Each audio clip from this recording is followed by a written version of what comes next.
Mesdames et messieurs, chers amis téléspectateurs de Prime News TV Bénin, bonjour. Notre plus grande faiblesse est de ne rien abandonner. C'est par cette citation de jour que nous ouvrons la une des journaux de ce lundi 31 janvier 2022. Commençons par le journal La Cloche qui titre en manchette « Tragédie meurtrière à Savalou. Un extrémisme religieux tourne au drame à Monkpa. Réforme structurelle du secteur de la décentralisation au Bénin. Biotchané et Atropo signent la convention de partenariat gouvernement commune. Le matinal affiche à la une Taoru Sinandé, Gogunu, Banikouara et Parakou. Le bloc républicain a le vent en poupe. Soglo talent après le froid, un pas vers la paix. Le leader du jour placade, séance de présentation de vœux et d'échange entre les leaders UP de l'Atlantique Soava, Zé et Abomey Calavi maintiennent le cap. Pour les législatives de 2023, cherté de la vie au Bénin, les centrales syndicales exigent une revalorisation conséquente des salaires des travailleurs. Tournons notre regard vers les 4 vérités qui affichent à la une projet ARCH 2022. Le DG que nomme éclaire les acteurs de l'économie informelle. Université d'Abomey Calavi. Lamine Baba Moussa, nommé directeur par intérim de l'école doctorale des sciences de la vie et de la terre. Le quotidien d'information Bénin Baromètre titre en manchette présentation des vœux de nouvel an et promotion de l'excellence en milieu universitaire. ISM Adonai lance ce jour la nouvelle année avec la célébration de ses meilleurs étudiants. Démarrage du dragage du lac Ayémé. Talon relève un défi vieux de plus de 50 ans. L'actualité placade, révision imminente du protocole additionnel de la CEDEAO sur la démocratie et la bonne gouvernance. Une thérapie sous-jacente pour faire obstacle au coup d'État. Enjeu pour le développement de la commune d'Abomey Calavi, commune à statut particulier à l'ère des nouvelles réformes, chef d'arrondissement et adjoint au maire entretenu. Terminons avec Matin Libre qui titre en manchette Richard Boni Ourou écrit à Talon. Être dans le coup en étant dans le champ, dans le camp de la démocratie. Au lieu de se concentrer sur son avenir de football, Chabel Gomez se promène de bas en bas et derrière les égouts. Ce sera tout pour la une des journaux de ce jour. Merci de nous avoir suivis. Retrouvez-moi dans quelques instants pour le décryptage de l'actualité du jour.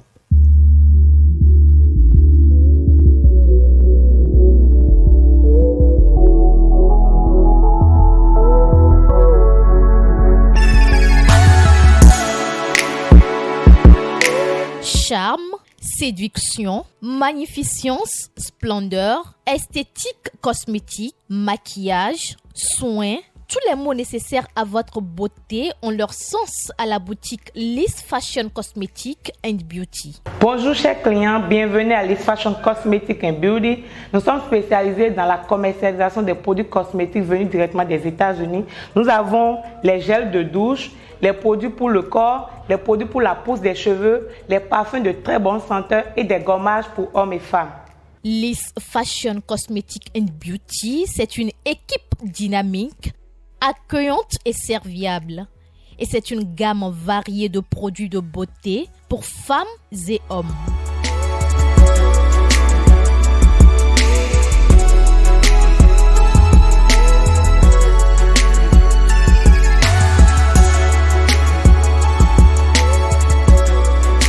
Nous avons aussi également les gommages pour hommes et femmes, comme ce gommage La mort, c'est un gommage corporel. Vous pouvez l'utiliser pour tout votre corps, comme vous pouvez aussi l'utiliser seulement pour le visage. Il est valable pour tout type de peau, hommes et femmes. Également, Liss Fashion Cosmétique est située dans la commune d'Abomey-Calavi, plus précisément à Womey Carrefour Petit Pas. Nous sommes ouverts du lundi au samedi de 10h à 20h.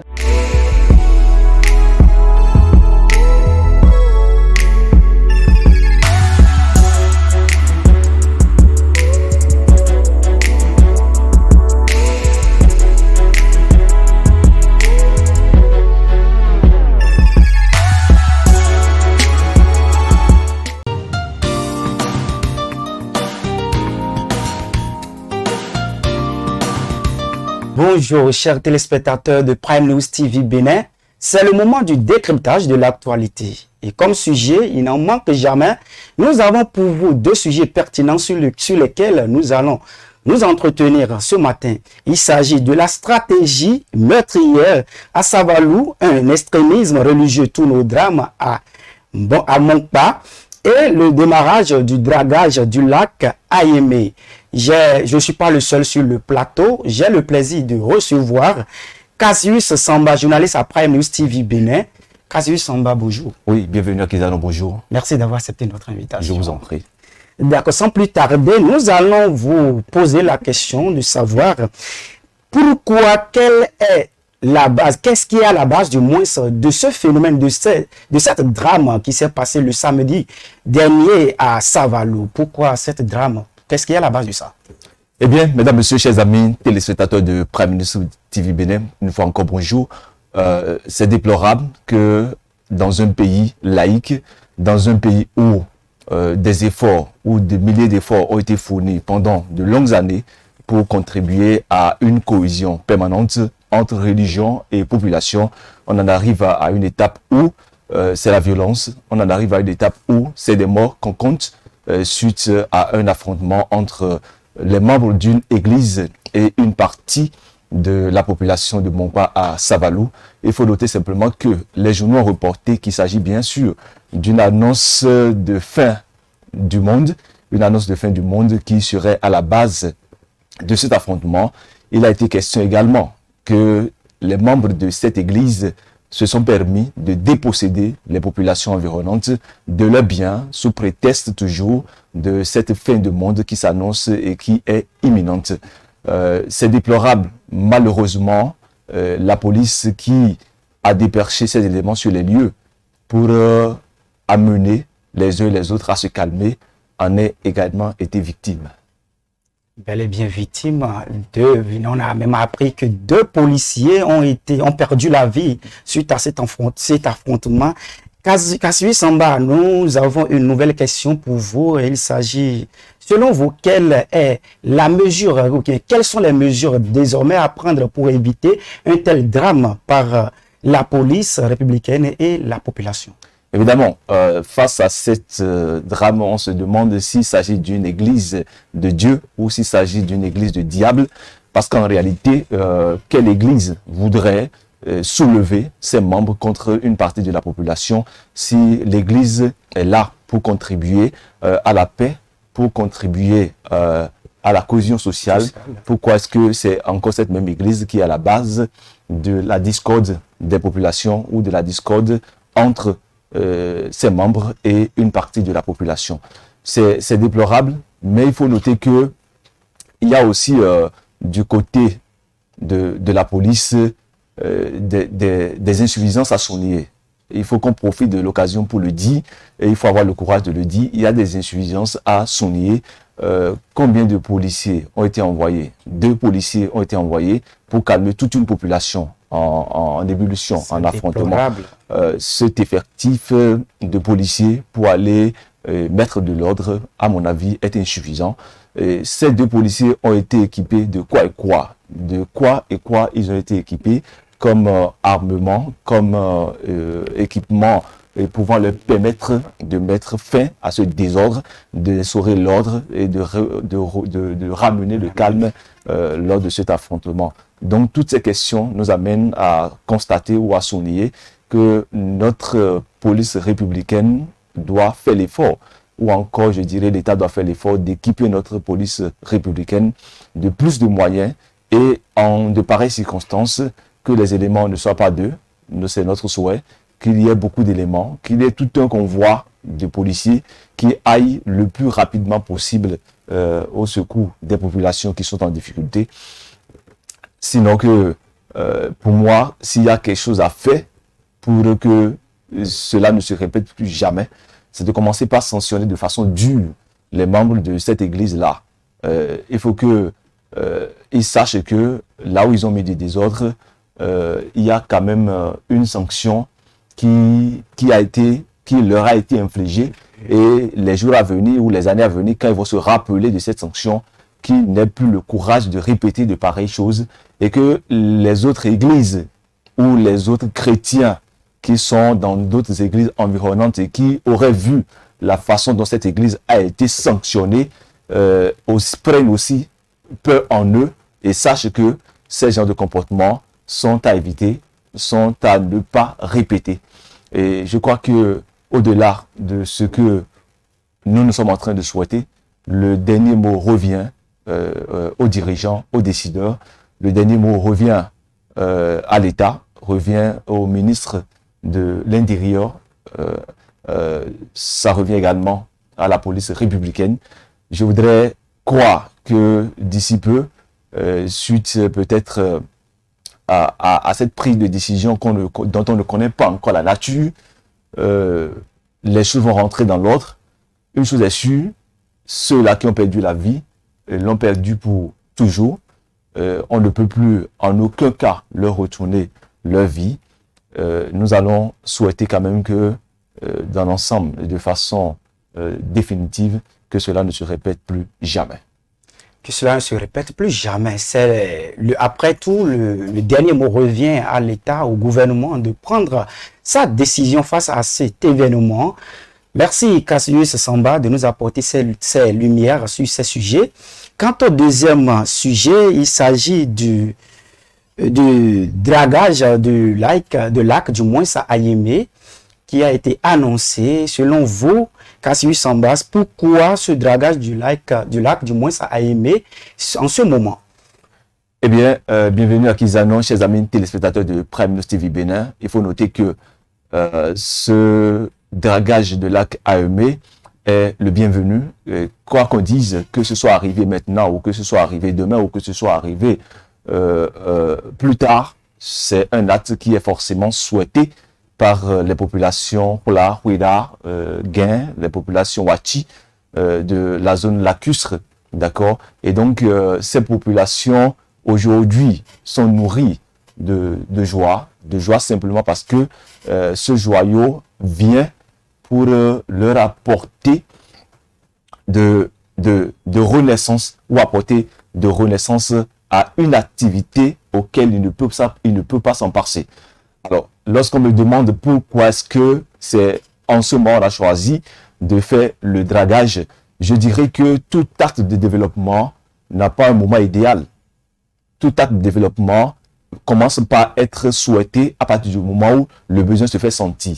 Et tout acte de développement est le bienvenu à partir du moment où ça sort du rêve et devient une réalité. Donc ce moment, et que ce soit arrivé, comme je l'ai dit tout à l'heure, que cette décision de participer ou de concrétiser la réhabilitation du lac Ayemé, que cette décision soit arrivée en ce moment, je crois que c'est le moment idéal, c'est le moment souhaité, encore que nous sommes en train de parler du développement. Nous avons dit le développement, ça y est, ce projet d'un coût global d'environ 21 milliards de francs CFA qui va impacter environ 6 communes, si je ne me trompe pas, la commune de Beauport, de Huiobé, de Ouida, de Pont-Marseille, ainsi de suite.